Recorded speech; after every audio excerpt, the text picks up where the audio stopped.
Well, hello, everyone. I feel so much more official here with you this evening. We are live. This is all happening right now. Don't adjust your YouTubes. Is that a thing?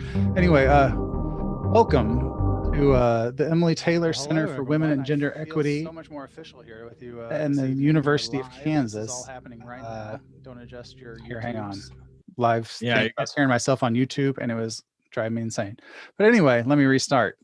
We are the Nightmare Hour, and we're starting here live. I think this is our first entire live episode. We did like a short one once just to say hello on Facebook, but this is it. This is live with all the warts and all, so you get to see everything in its glory. And we've teamed up. We've been lucky enough to team up with the Emily Taylor Center for Women and Gender Equity at the University of Kansas for their third annual Feminist Fright Fest, and we're kicking off the whole thing, I believe, which I'm not sure what to do with that, but thank you. And tonight I mentioned to Megan, the assistant director, that we were gonna, we do horror, so we're gonna talk about The Final Girl. And as you can probably see in here in the little circle thing is my cohort, as we like to say, Adam Roberts. Hello, Adam. Oh, hello, Mr. Eric Havens. How are you today? I'm doing well. This is weird. Like before we got in our Zoom meeting before this, usually it's just us talking about our days and getting things set up. But now I felt like we were like in an actual green room, and it made me feel very official and nervous. Yeah.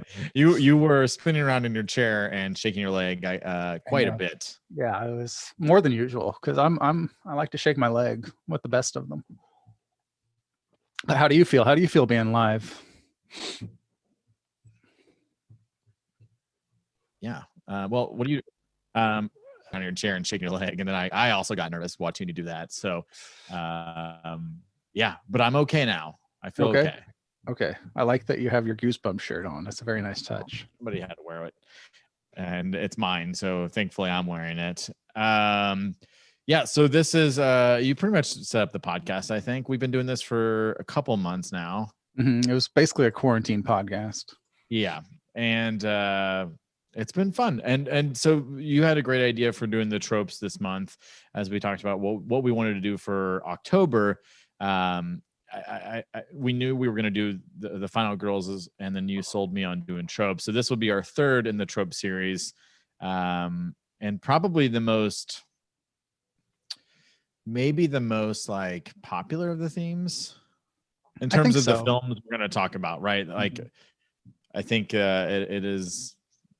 Yeah. I mean, when I look at the list of these movies, they're very popular films. Well, I think like even if people aren't horror fans, they're familiar with The Final Girl, thanks to like Jamie Lee Curtis, Halloween and Scream, and on, Friday the 13th. It's like every basic horror movie that we all grew up with from the 70s onward pretty much had this Final Girl trope. So we're all pretty familiar with that, I think.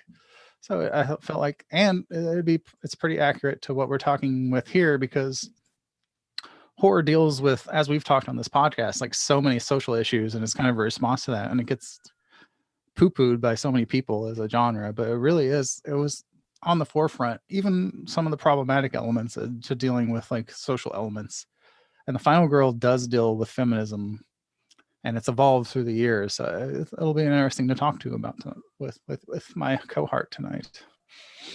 I like how you're bringing in the cohort from my early morning mistake. But we like it though. It is fitting to what we do here. Yeah, I'm excited to talk about this. I think it was, I felt like we were when we shot a couple emails back and forth, which, okay, we've only done really heavily research for a multi-part episode about the Amityville series. We did the most research for that. I watched so many Amityville horror films. And then since then we've watched movies, but we've mostly done the podcast has evolved into like our opinions and I guess it was always that, but it's evolved more so into opinions rather than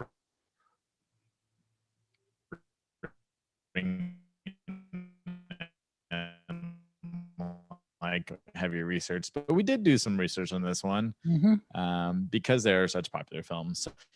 So what is a Final Girl and what is the trope? You are like breaking up like crazy, my friend. I think you're having some network issues, I think, or I am. But to answer Let me see your here. very like robot question, Final Girl was first introduced by this person, Carol Clover, the Men, Women, and Chainsaws. She invented the term and kind of worked through what it meant in the horror world.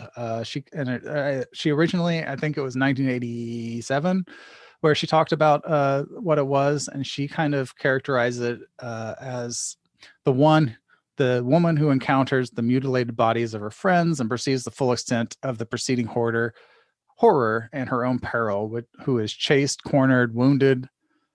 We see scream, stagger, fall, rise, and scream again. It's a female who is the sole survivor of the group of people, chased by a villain, and gets a final confrontation with that villain.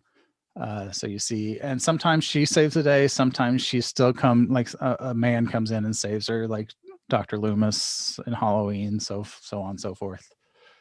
It's yeah, it's kind of here. I don't want to get too far, but let's add your thoughts on what you think a Final Girl is. Well, I think that is pretty close to what I would consider it. I mean, for sure, I think Laurie Strode comes to mind as like the one that jumps out initially, but then the more I think about it, the more I think about films that why I connect with them, and I think we both as filmmakers typically write female characters, and something that I've never really even considered or thought about why I do that. I just do that. But then I think we're more audiences have more sympathy and empathy for a female character.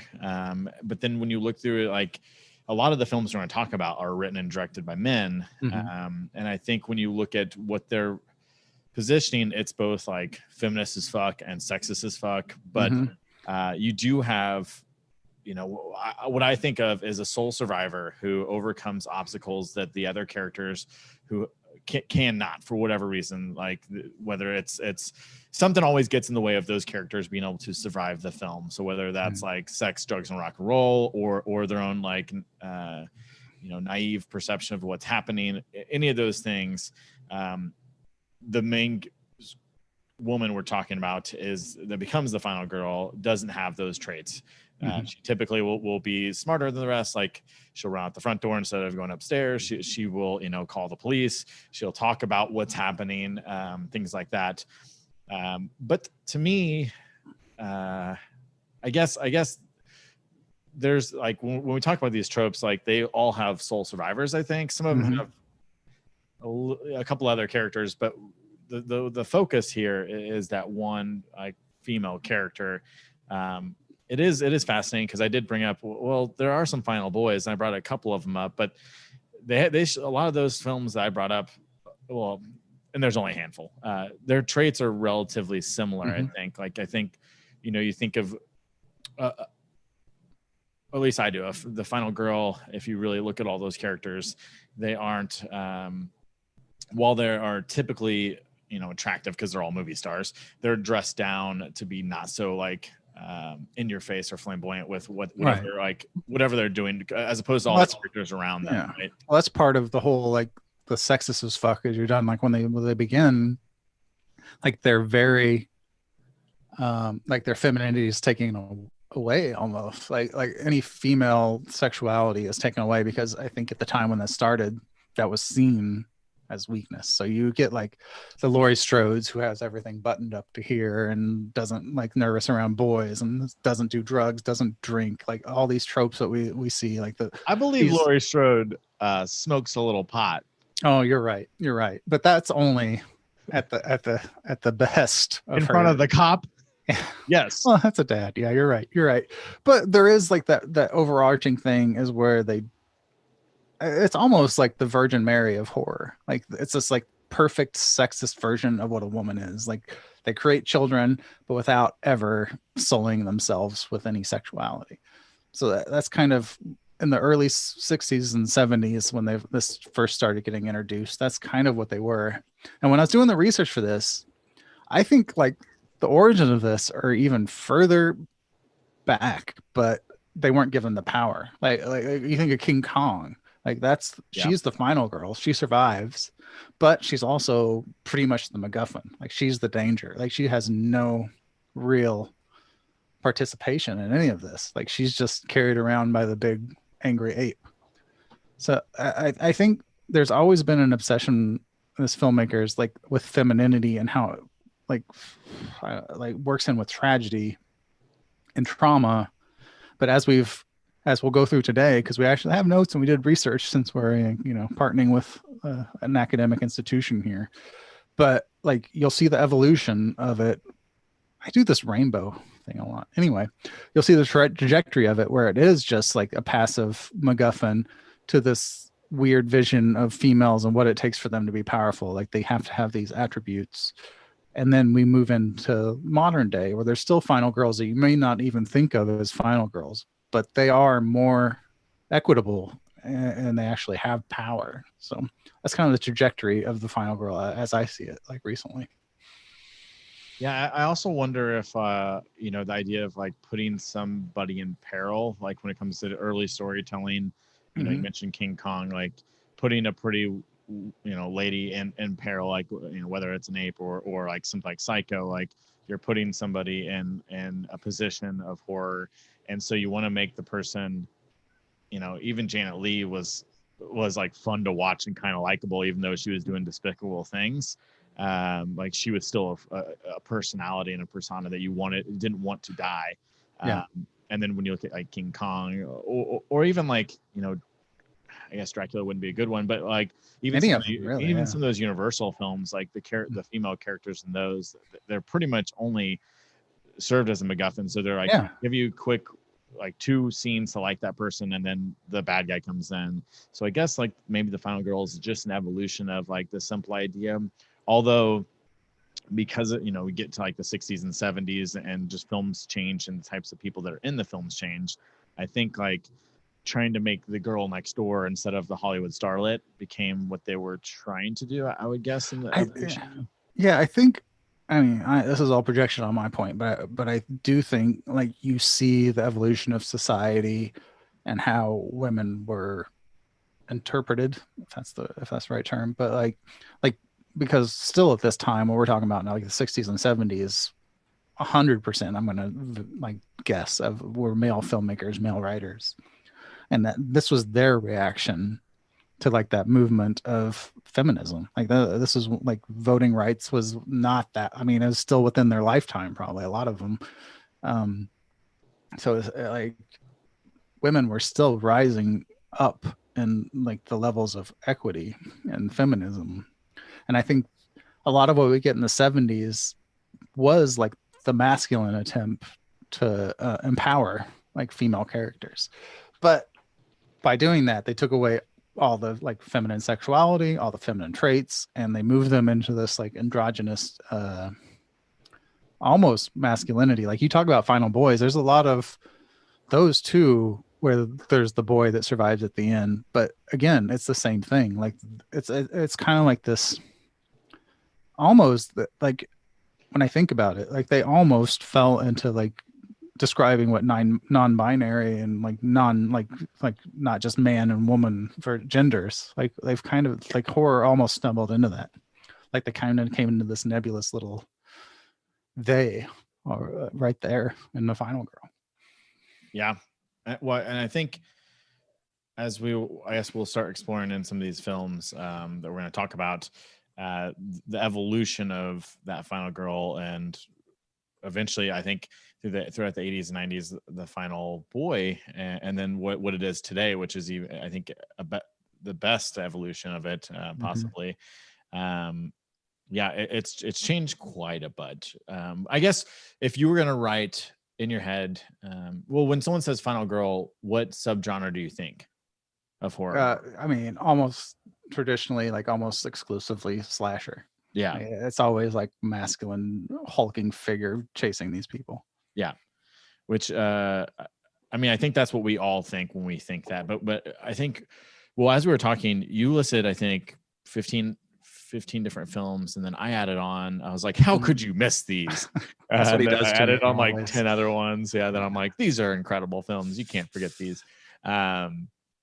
But it is fascinating that when we think of the trope, we think slasher films, and I need to watch all the Jamie Lee films, right? Because she was for a while like the scream queen, the final girl in prom night and Terror Train and Halloween, and she was the one you went to. And then Friday the 13th I think started to change that, even though those were all in the early 80s. We started to get that ball rolling into, okay, this is the formula. All the people around him, sex, drugs, rock and roll will kill you. Big guy takes on the girl next door who is innocent, and then she has to go from being innocent to kind of a monster herself to defeat the monster in the film. And that became the cookie cutter, I guess. And really, like in all these other films, like there are a couple, but I would say almost all of them. There's a couple. There's two I'm looking at here or three that I brought up that aren't really slashers. The rest are all slashers. And when I look at your list, almost all besides 3 or 4 are slashers as well. So it is fascinating. Do you want to get into some of the films? Sure. One thing I wanted to talk about, because I know I'll forget, but like when I was doing research for this, the really interesting thing that I found that that kind of speaks to that inherent sexism of the early Final Girl is like traditionally they'll survive, but in the sequel they're killed. Yeah. like it's almost like they're punished for their like success in those films. I think that's an interesting point. Okay, the two that I think are timeless and have handled their characters the best and really truly treated them as humans is Laurie Strode and where she is now in 2020. I think that I'm excited to see where they take her, because they set up a lot of like interesting familia elements in the last film that I really enjoyed, but I wanted more of it. Like I wanted an entire another hour of her daughter and her granddaughter, because they were equally as fascinating. And I think that we're going to get a lot of that in the next films. But also Sidney Prescott. Yeah. But she's into her 5th film. And I think like her character arc, because we see her experience and survive the trauma. I mean, we eventually did with Laurie Strode in the 2018, sequel to the original film. But before that, there was almost no acknowledgement. H2O had a little bit of it. Yeah. 2 did not really at all. Like 2 was like a shock because she was still suffering that same night. But we didn't actually see the residual effects in the Scream series. We see her not only try to overcome it like in Scream 2, but deal with it in Scream 3 in a way where she is, well, in Scream 4, she eventually becomes an author and is writing about her own trauma and trying to help survivors of that. And I just think her trajectory is handled the most appropriate, and she becomes a strong figure.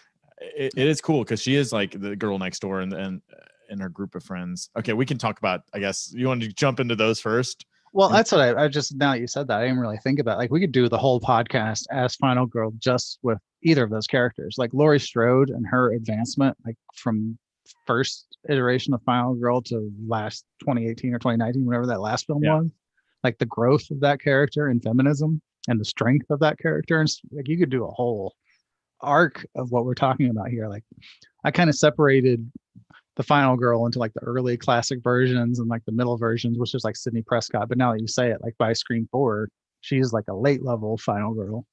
And then I broke it up into like late level, more like feminist like Final Girls in our present time. But yeah, let's do Laurie Strode. You're right. Let's do that. Let's do those two. Those two are good. Yeah, I think they're the we big props to Ellen Ripley, but Ellen Ripley, how the franchise handles her character, I don't think isn't the same. There's clones, there's like there's all sorts of shit going on in Aliens. If you look at the first 2, I think you get a little bit better idea of what her character truly is. But I think we have to mention her before we move on. And of course, Ellen Ripley. Yeah. From the beginning, she also wasn't written as a woman originally. Yeah, I know. And you can feel that in the script because like she doesn't fit, like she is the Final Girl. Yeah. But she doesn't fit that mold because she's just a person. Like she's just a badass person who is right the entire time and no one will listen to her. And then she's the only one that survives. But I think we had to give a tip of the hat just to her character, because she is a badass. But a character that was written both by a man and a woman is Laurie Strode. And I think we can start with Laurie's character and where she goes. And I think we can. And as in the comments said, we gotta give Deborah Hill some love too, like you just did, like John Carpenter and Deborah Hill. So yeah, like when we begin with this final girl is also when, strangely enough, a woman was involved in the script. Yeah, well, because initially, this starts with, hey, let's take the success of Black Christmas, and I got an idea. It's called The Babysitter Murders, and that's all I got. And John Carpenter's like, all right, how much money you got? And I got 150 grand. And he's like, all right, I don't want to make that The Babysitter Murders, but I want to make something else. And more importantly, Deborah Hill said, well, we got to make these characters likable. We can't just make people that we're going to take to the slaughter. And I think when you look at the original development of that film, you can see that John had the stylistic approach to it, and I think knew the architect of what Michael Myers was going to be, and really paying homage to, Psycho and films like of that nature. But I think that film, without Deborah Hill, there's not going to be a Laurie Strode. There's not going to be that character there and that heartbeat that is so important to the film, because it is very brutal. But and it is like one of the, I don't know, have everything inside of me, like chronologically wise, but I think it is a pretty like monumental moment in movie making history when a woman got to write a woman. So you get that authenticity that you didn't get before, that we were talking about, like other horror movies that tried to do the final girl written from an aged white man point of view. Yeah, and I think Carpenter knew that, at the time Deborah Hill was just his girlfriend, and she had just started working in movies, and she was a little younger, but he was like, she's going to make the movie with me. She's producing and going to write it with me. And they're, so I think he knew that not only was she incredibly talented, but he couldn't make a movie prominently featuring women. He couldn't, at least he couldn't write it by himself. And certainly their relationship from there, like, has created a lot of great things, and she went on to make a ton of fantastic films. Unfortunately, taken to, I wish we had Deborah Hill today, because I would just love to hear and see what she would be making. That's exactly, like, I wish she got to be like the head of a filmmaker, like a film, like create a film. Like, I wish that would have happened, because she died in like 2005, I think. And she was still an active producer, and I just can't imagine where her career would have went, and how she would have probably, I don't know if we get the Rob Zombie Halloween films, because they would still have to go through her, and Carpenter's a paycheck kind of guy. But anyways, Laurie Strode. What do you think when you think about Laurie Strode? Well, I mean, there's a lot of people that listen to our podcast, and maybe some people watching now know, like, my first attachment to horror was through Laurie Strode. Like, my mother couldn't find a sitter. Well, a sitter fell through, and I was 4 years old, and she took me to Halloween 2. So I saw Laurie Strode after the trauma, like trying to recover in the hospital, and this guy just won't leave her alone. So it's I don't know. Like, Laurie Strode is such an interesting character to me, as we've talked about, like, her development through the years, because, like, I related to her in the first movie in a way that I don't really think I could define when I was young, because she has a lot of the qualities that I had, like the nervousness, the anxiety, the fear of, like, dating, of, like, vulnerability, all that stuff you see in that first film. She's a lot to relate to. And I think the major point to take away from that is she's right. Like, everything she says in that movie, she's the reasonable one. She's the well put together one, but she doubts herself always, because of anxiety and everything else. So like, for her to go through the journey that we've seen through the movies that she has appeared in, I relate a lot to Laurie Strode. Like, I need that t-shirt, like, I am Laurie Strode. I think you need to make that. You just go ahead and get one of those, like, iron-on printable graphics you can get at the Hobby Lobby. Well, what's fascinating about the first Halloween is, as much as, so Laurie Strode is a terrific character, and one that's, like, so easy to like and just go with. That doesn't take much. It's very similar to how Sidney Prescott is. Like, you just want to be, that girl, you've went to high school with her, you just know who Laurie Strode is. And I think why that works is because of her friends who aren't cliches either. Like Annie Brackett is Annie Brackett's actually who I always thought I was. And I love Annie Brackett, and I can't, like, when her character dies every time, like, actually the older I get, when she dies, I am just devastated, because she is like the in-between of Lori and Linda. She's probably like most of the audience. She's truly like the heaven and hell. She does a little bit of dangerous stuff, but not too much of the dangerous stuff. Her dad's the sheriff. Like, she's not Linda. She's not just like, Linda's whole character is the sex, drugs, and rock and roll. Yeah. But Annie is like what Lori almost could be if she like had a little bit more confidence, was a little less awkward. And like when she dies, I'm just like, and is strangled, I'm just devastated every time. And it's like, just thinking about it now, I'm like, no, I just hate Nancy Keys is just like, and she's just incredible. And yeah, that's the one thing I hate about the film, is that they kill Annie, and I don't want her to die. I know. Because but the success of Laurie for me is how well written the people around her are, especially her friends. Yeah. And really Annie's like the character we get the most of, and she's just so like, they're both like good, I think, capsules of what it means to be a smart female character. Yeah. Well, and like that's the first time I remember, speaking of Linda, like Bob, I'm like, you can do better than Bob. Yeah. What are you doing here? Like there is, I mean, you could argue too, like if you really want to dig deep and kind of take a leap in Halloween, like every male in this movie is pretty much inept. Like they're not good at what they do. No. Like Bob's terrible. Loomis is just walking around screaming, finding matchbooks. I mean, even Tommy Doyle, arguably, like, of the two kids, he's the scaredy cat between the two. Yeah, that's true. I mean, Lindsay has a lot more courage, and they're practically the same age. And empathy, like she's, I believe you, Tommy. Yeah.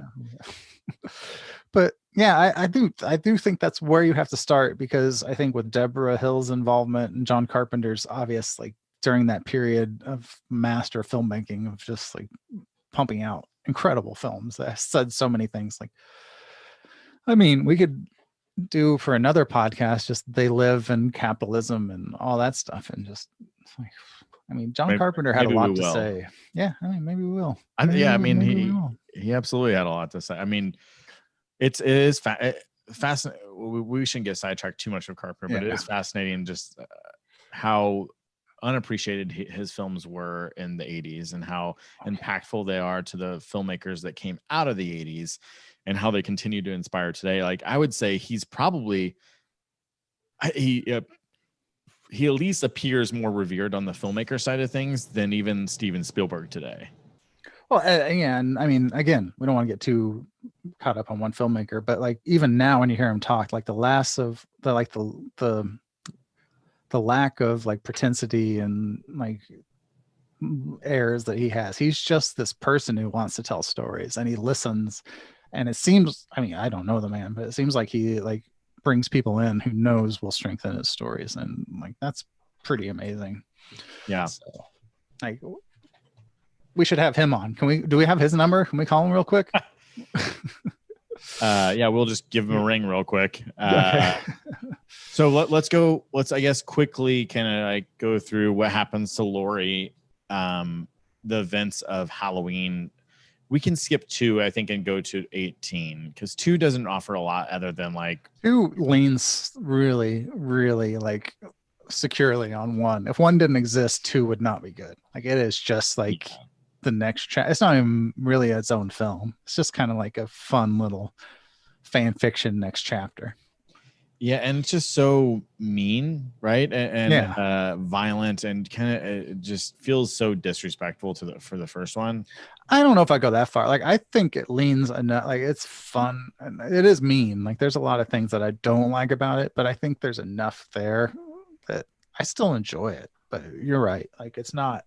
Yeah, it's in the not same spirit. Yeah, it's not. I mean, there's plenty of mean slasher films, and it is not one of them. Yeah. It's just from the first film to this film, yeah, it doesn't feel the same. It does. It does. It lacks that what we've been talking about up to this point is like that like final girlish like growth, like treating female characters as equals and worthy of their own story, because she's passed out most of the time, and then the rest are these like two-dimensional nurse characters that are females. The rest is all very male based, so it doesn't really feel the same. Yeah.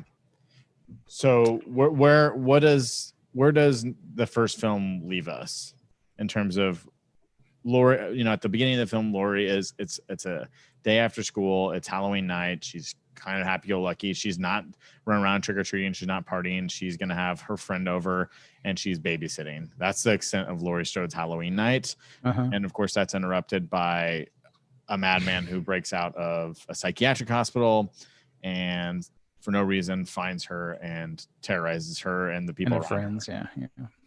Yeah. I mean, I don't know. Like, I mean, if you have John Carpenter's number, it'd be great to have it right now, because I don't know what their attempt was, but it does feel very, I don't know, like socially relevant of these high school girls.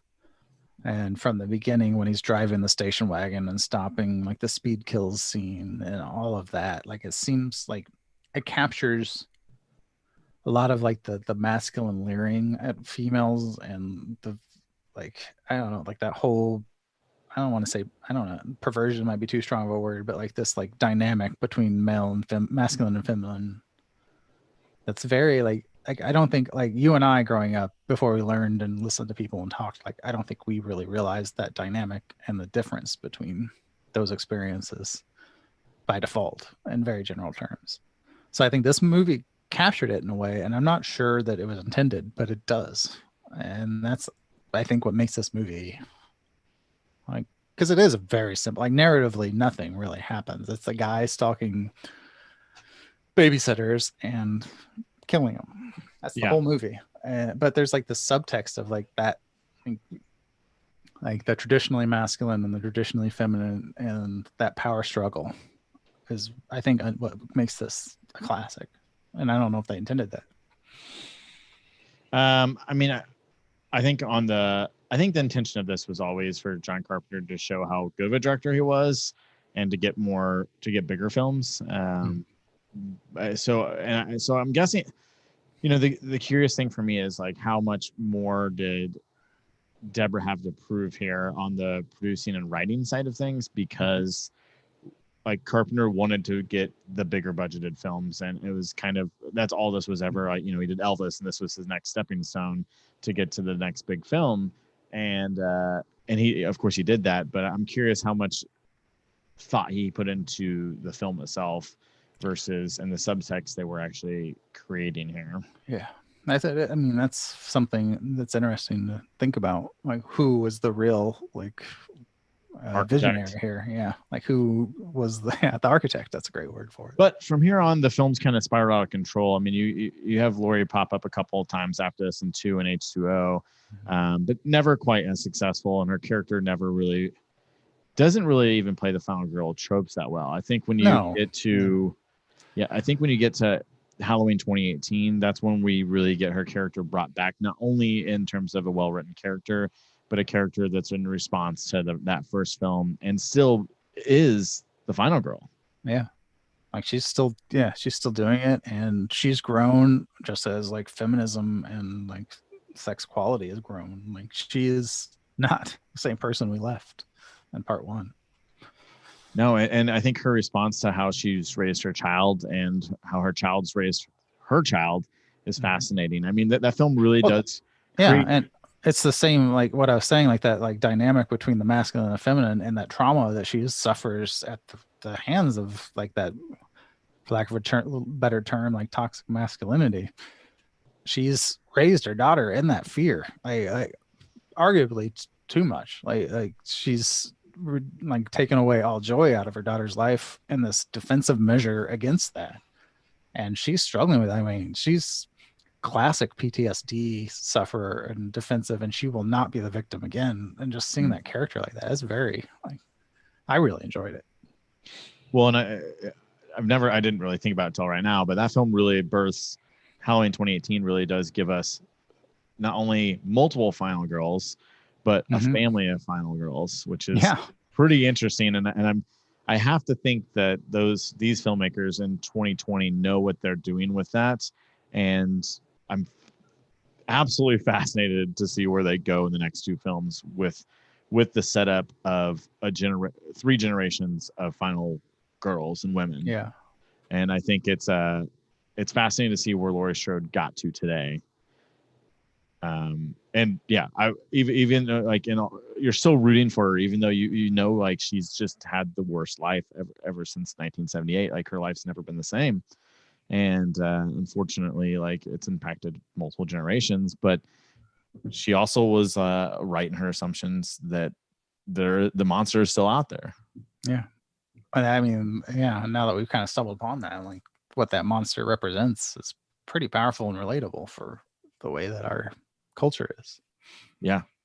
And again, like, I think, you know, I think filmmakers today have had, you know, 35 years, 40 years those guys had before they came up with this film. And I think they're certainly thinking about those themes when they're writing it. Whether Carpenter and Deborah Hill is, you know, who knows? Because one of them's gone and one of them doesn't talk and smokes weed and plays NBA Jam all day. But you know, for these filmmakers, I think it's very intentional what they're trying to set up. I think so. I think, yeah, but I still think there's like this zeitgeist. I don't know if that's the right word, but like this like ethereal thing of culture that people subconsciously put into stuff. Like, I don't know, like, I'm sure they had some intent, but I think a lot of what's in there is just an subconscious response to like where we live and what the world is like. Let's, because we're burning this. Yeah, we are. This hour is burning fast. Yeah. Who knew this was going to be all about Halloween? Let's move on to. Can we change the title to the Laurie Strode girl? Let's move on to another film. Let's talk about, because we already brought it up. Let's talk about Sidney Prescott and the Scream franchise and what Kevin Williamson, who did 3 of the 4 films, what he created with that final girl. Yeah. Like, again, I think it's which is interesting because Scream was kind of originally like not parody, but like some kind of like satire of the horror, like the slasher horror films. Like, it was very self-referential and made a lot of jokes about the weaknesses of it and the silliness of it. And the final girl, like the silly, like running up the stairs and like the things that the final girls do and like the prudishness of the final girls. That movie mocks it.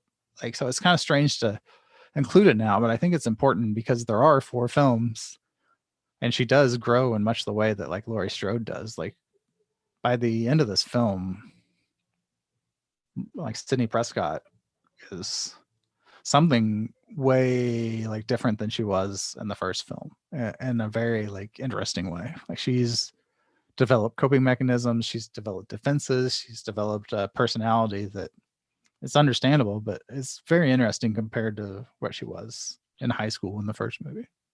Yeah, I mean, in the first film, she hits all the tropes, I think, of the intentionally, like almost like in a winky way.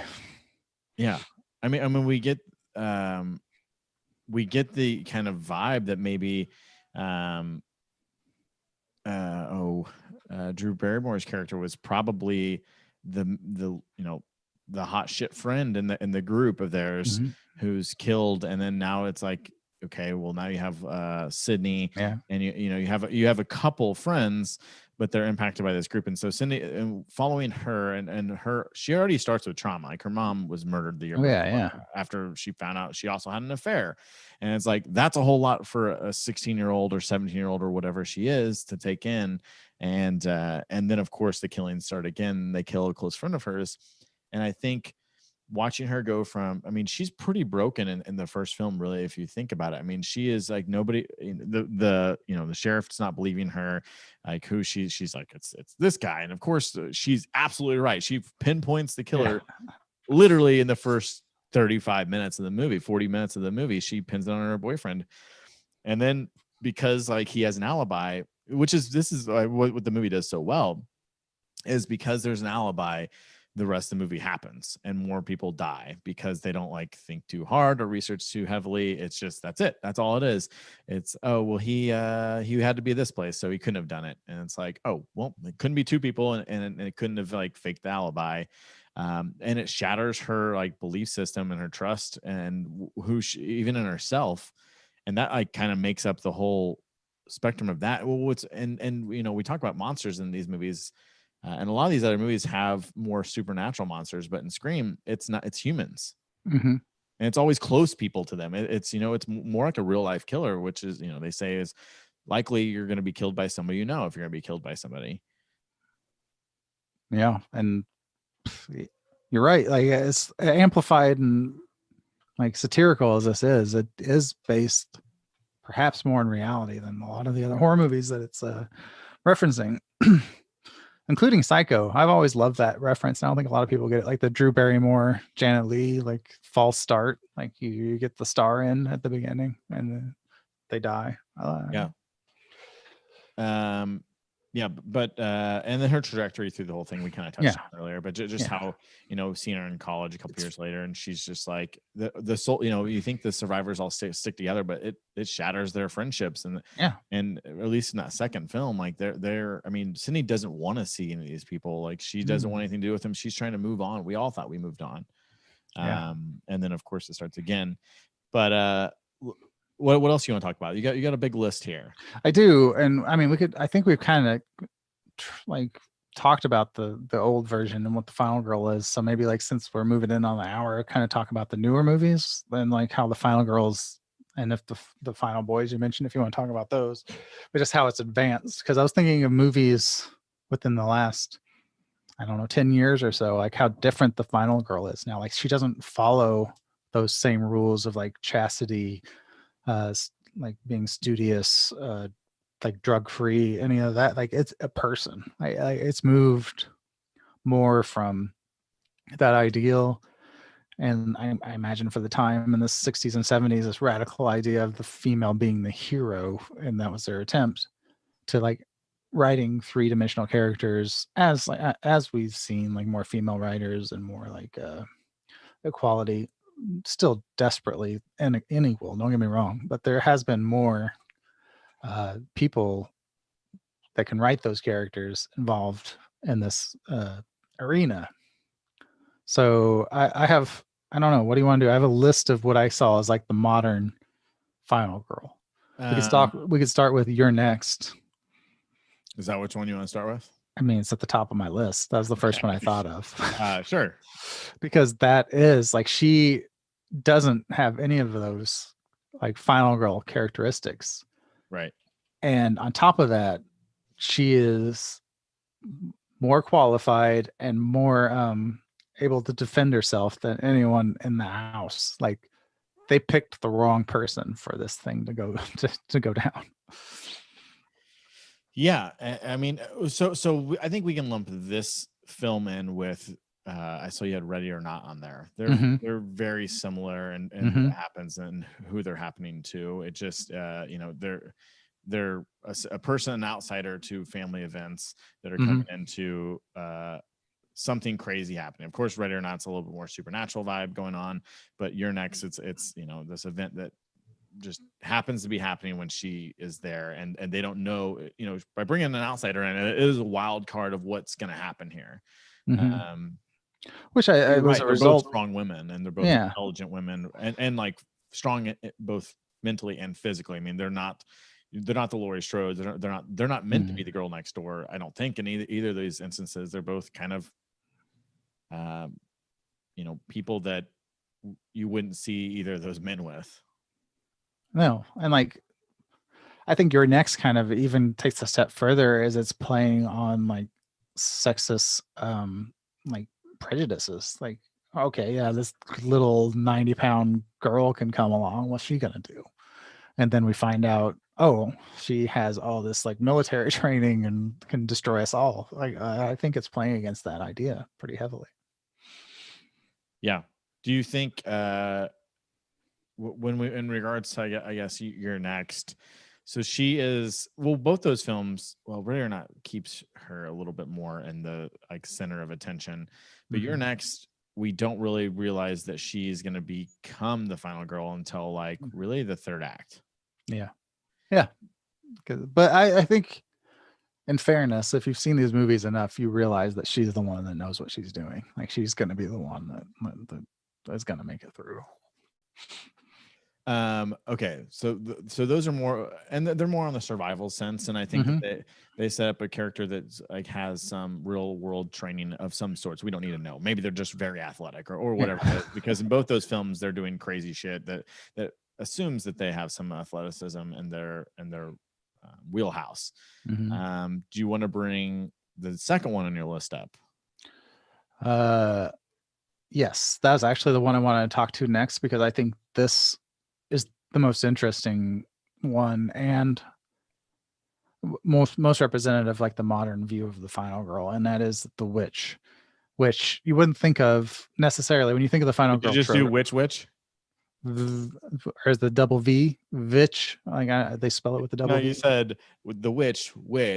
Oh, Ah, the Witch yeah, Witch. yeah, Yes. the witch. The classic film, The Witch Witch. Yeah. Like, but I don't think a lot of people put this in the final girl category because like she's our protagonist has shed all of that. Like she does not look or act like a final girl, but she is a victim, and her like absolute like burgeoning femininity as she goes through puberty is being attacked by this culture of like what would you call them, Puritans or pilgrims? I'm not I sure, think they're Puritans. but yeah, like that, Well, like so I mean, the opening scene, her father's getting cast out of mhm, the town, and then by in turn, he's blaming that kind of on her. mhm. Like she is blamed for everything nearly in this movie when there's like actual villainry coming out in the woods and stuff, and no one listens to her and no one believes her. No one listens about Black Phillip. She's blamed for everything, and it's not until she really embraces what she's becoming, like her femininity, that she escapes all this and embraces the power that's the person she is. And I think that's kind of where we're at, or where we should be with the final girl, is not just all these tropes, but like a character given power for being what they are, whatever that may be, wherever like they are. Like if they're more like a badass, like You're Next, more feminine, like Jennifer's Body, or like here and the witch, kind of in between, discovering yourself. Like they are people and they're discovering themselves, and then by embracing themselves, that's how they win. And Do you I think think, as you're telling me this tale, do you think that to be a final girl, do you have to be in some form of adolescence, so like 10 to 25, and going through some kind of formative change? I think that's the trend. I Well, generally, except You're Next, I would say yeah, she's like she's probably 28 or 30. yeah, she's And same developed, but thing she with is like Ready or Not, I'd say she's an older person. yeah, but they're in similar positions where they're kind of learning again their position, like where they fit into this dynamic. So I think it's kind of parallel to that, what we all feel when we're going through adolescence, like trying to figure out who we are, where we fit in all of this. And I think it kind of like plays into that still, even though they're not like young, like teenagers or anything. So, I guess if we're looking at the witch, and this is just me like asking, so you can think about it as I'm asking in real time. In that circumstance, like her family, as is often the case in troubled homes, somebody is pinpointed for the root of all the problems. It couldn't possibly be their own, the parents' doings. It can never be that. It's always, the kid, or I lost my job for not because of me, because of something else, and it's always something external. It's never the person's, and they're taking it out on her and all the bad luck and misfortune. But of course, there actually is a witch, and it actually is having influence on them. Everybody around her is denying her, and what she is saying is happening, and the truths that were being shown. Of course, at some point in that film, it is revealed to, spoiler, Oh, I like the pause you took there. Yeah, I took a pause because no one ever does that. They say spoiler and they're like, "Here's the ending of the Sixth Yeah. Sense." It's been revealed that yes, there is a witch, and then but it's far too late. Like her brother's been, was seduced and cursed or whatever by the witch and dies, and then that has a quickly transferring effects on her whole family. That eventually everybody dies by either the witch or each other, and then it's left with just her there by herself. And so all these people who denied her, even her siblings, are now like lay waste either by her hand or the witch or the external force of like Black Phillip.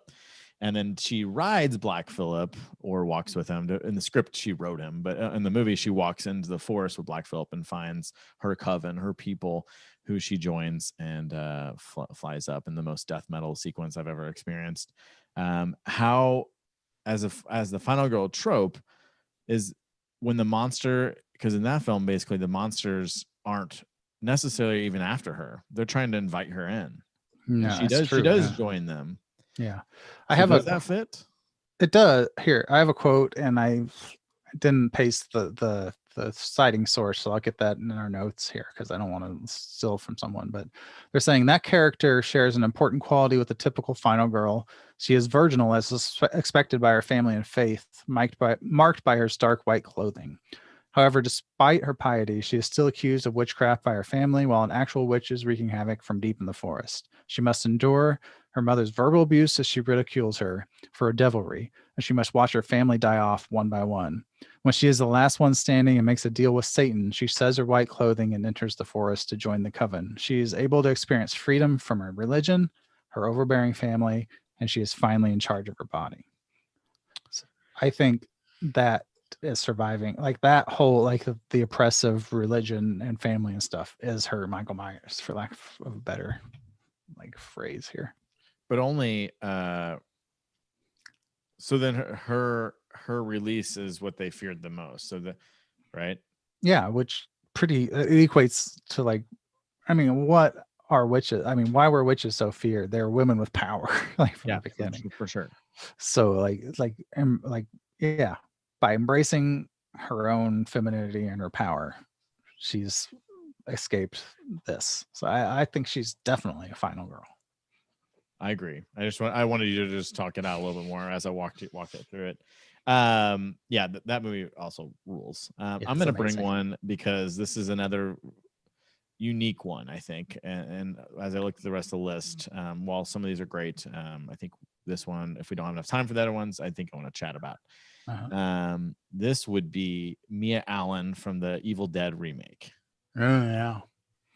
Another character that I think, like, and this is the 2013 remake, like what you were describing as a non-traditional final girl, Mia Allen, we start the film. First of all, this film is a terrific remake. We all expected and we're fearing somebody just trying to step into Ash's shoes.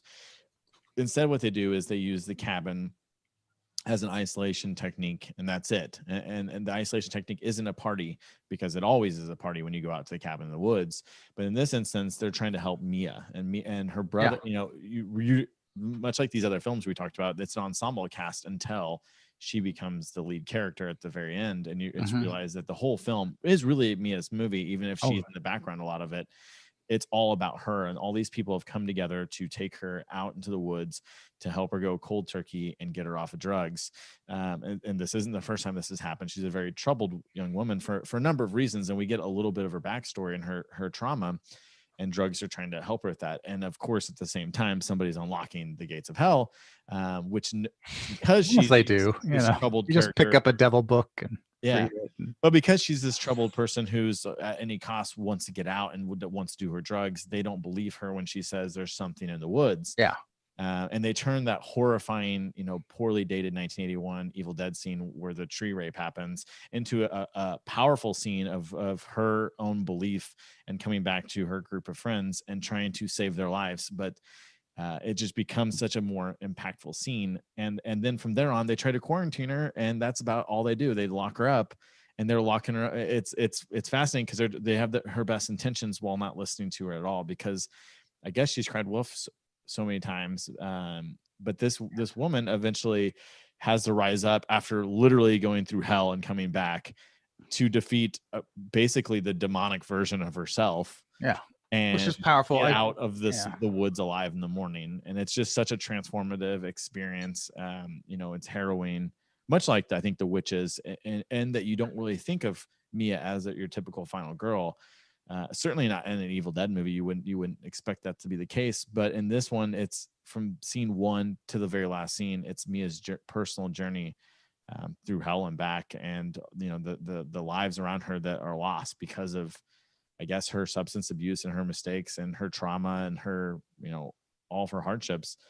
And it's just that movie fucking rules. It's amazing. Like, I don't want to disrespect the original, but it is, I mean, kind of in what we're talking about, it is kind of an evolution and advancement of that message. And aside from the final girl and stuff, just how that movie deals with addiction, and she's literally fighting herself. And I mean, at the end, it's powerful stuff visually and narratively. Again, like the witch, she's the only, and Laurie Strode, she's the only one that's right about what's going on, and no one will listen to her. Like, she is correct the entire time, and she's dismissed, and no one listens to her. And we see what happens when when people choose that. When we if you want to quickly, we can burn through these other ones, but okay. Another one that this involves 2 women, but the whole story is basically one, is the original 1978 Suspiria, where Susie Bannion comes to a school, and strange things are afoot, and her and her only friend there, Sarah, try to solve the mystery here. And of course, that's another film that deals with witchcraft. But she is, the final girl, and she's the one who must overcome, what's happening here, which is the swallowing of young souls to stay forever young. That one's really interesting to add to this list, because unlike the others, it's like 98% all female cast. Like, it's like witches, and so that's an interesting one to include there, because there's a whole other message there when you're dealing with all women, I think. Well, if you want me to bring another one of those up, I will, because we also please do. Since we're running out of time, I'm just going to burn through these and get your reaction on them. 2005's The Descent.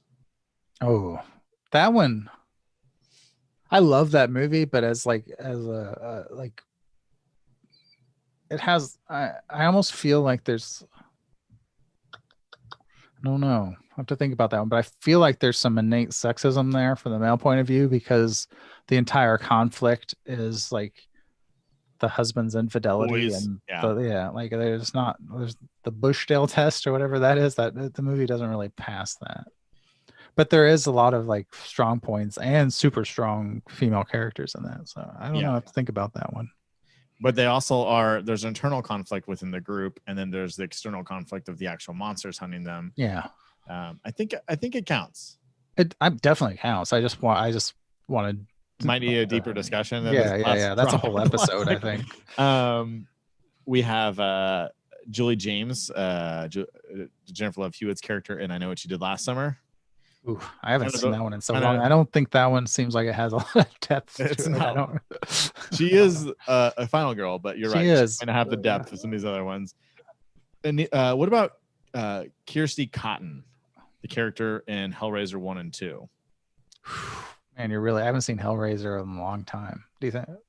I think so. I think that counts. She survives both those films. Yeah, I think so. And is dealing with the first one, lots of fucked up family trauma, and rapey sexual stuff happening. Her step uncle or whatever that is. Where's she in 3? I don't know what happens to her in 3. I think she goes to the insane asylum in 2, right? And most of that movie takes place in there. It's kind of a Return to Oz vibe. Yeah. I can't remember exactly how that one. They have to. That one's more seductive too, like Pinhead's. In 2, and 1 and 2, really. Like, he's more of like you're talking about the in between heaven and hell. Like, he's almost like the devil sitting on your shoulder. Like, he makes some points. Like, he tries. Kirsty, she survives. Okay. But they go to the fucking world where Pinhead lives. They go to the whatever the labyrinthy world is. That's all I remember. The world. Well, I think it has like a title, but it's like they have to go into the labyrinth. I don't know. There's like puzzles in that labyrinth world, and all the Cenobites are in there, and her uncle's in there, Frank's in there, and it's. I mean, 1 and 2 are really like a great combination. I need think. to revisit those. I haven't seen those. I think I like 2 better than 1. 1 is just oozing with like so much creepiness, like just like creeps. Like Frank is just such a fucking creep that I can barely watch the movie because he's just so creep. I hate it.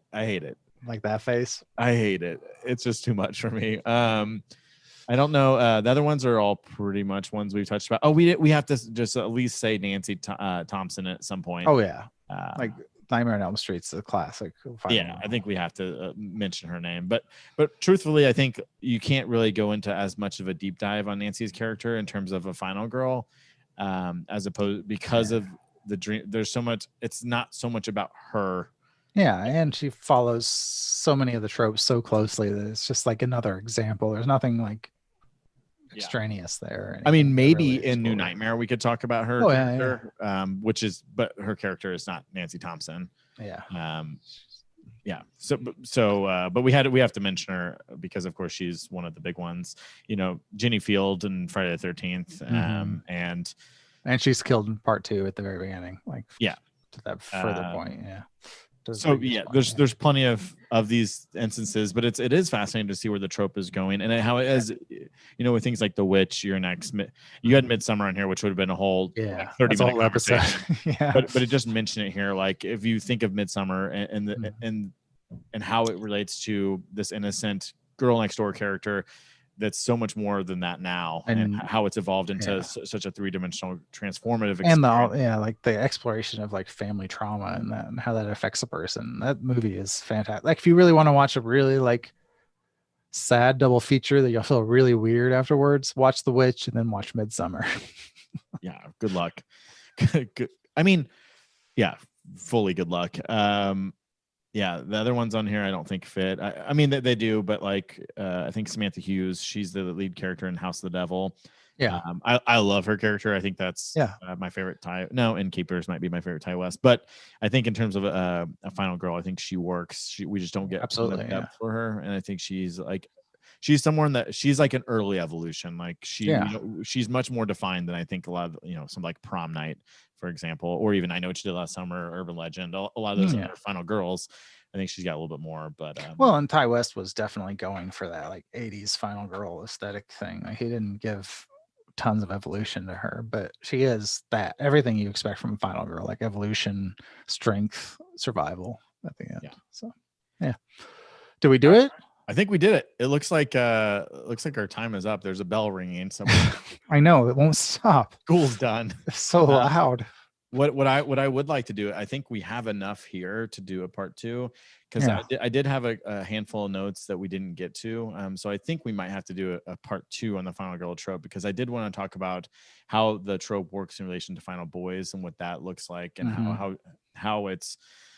how it may work, because I think something like a modern day version of the trope might work in Hereditary. I mean, there's a couple of other examples, but there's a whole other conversation there of like the convergence of the spectrum of gender and how the final girl / final boys kind of come together in our time. Like the characteristics are very similar, but they present differently. And I think that kind of represents what we're doing or what we've discovered and acknowledged with gender.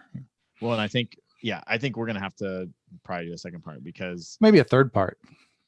Who knows? I think there's a good amount to talk about, but still, it's good. You're a marketing genius. Now all the people that are watching through Emily Taylor can just be like, "Oh, I gotta get part 2 over here." Well, because we have to talk about. I mean, if you're talking modern day, Chris from Get Out is a great example of a final boy that works terrifically, and there's going to be, these are just off the top of our head, so we're gonna have to further explore this. There's more that I want to talk about in relation to just the final girl trope, but we're out of time, Eric. I know it always happens. People are gonna have to look for part 2 at some point. Maybe we'll record it this week to give it to you sooner than later. Well, I just got a message from Megan, and she says if you want to do a part 2 next week, we're open. So maybe we're in. I mean, we have a lot more to talk about, and John Carpenter got in the way as he always does here. Damn him. But that's a really like we had to give him that time because Laurie Strode, I think, is the. I think so, and I think we could have done an entire episode about the arc of Laurie Strode through the movies and like comparing class like 1, 2, H2O, and then Resurrection to the 2018, like just the different versions of her. That's a whole podcast. So, all right.